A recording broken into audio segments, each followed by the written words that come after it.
Le pouvoir d'achat est en train de s'imposer dans cette campagne. Dans les enquêtes d'opinion, ça y est, le sujet dépasse largement tous les autres dans les préoccupations des Français. Et c'est parfaitement légitime. Il est même temps que ce sujet essentiel, un sujet économique, un sujet social, prenne le pas sur d'autres considérations dans une campagne qui était totalement atrophiée par le coronavirus.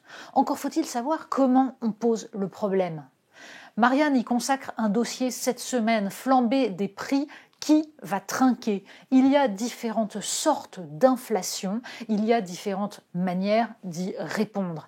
Et les choix doivent être et sont d'ordre politique. Que ce soit les salariés, que ce soit les épargnants, que ce soit les retraités, que ce soit les contribuables en général ou les actionnaires, la question de savoir qui risque de payer les pots cassés et à qui on va demander un effort est essentiel. Comme toujours, il y a peu de risques que les actionnaires, pour l'instant, soient obligés de mettre la main au pot, et pourtant ce ne serait pas illégitime.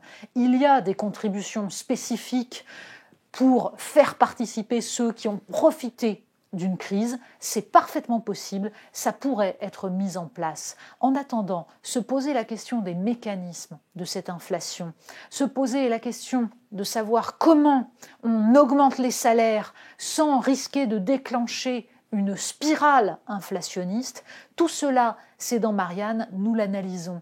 La question est simple, ou plutôt, elle est éminemment importante et elle engage le pays. Pourquoi ? Augmenter le pouvoir d'achat dans l'état actuel de ce qu'est la France, c'est prendre le risque d'augmenter encore les importations, donc de creuser encore un peu plus le déficit commercial, ce qui risquerait à terme de mettre en danger l'économie du pays, donc le pouvoir d'achat. Le pouvoir d'achat ne se pense qu'en lien avec la production, avec la réindustrialisation. Un pouvoir d'achat qui doit jouer sur les leviers que nous avons, c'est-à-dire sur des éléments comme l'énergie.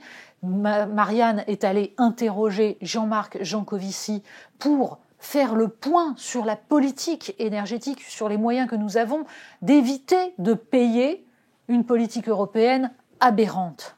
Et puis, il y a ensuite les matières premières agricoles, la façon dont nous allons reconquérir l'indépendance du pays. Tout ça est à retrouver dans Marianne.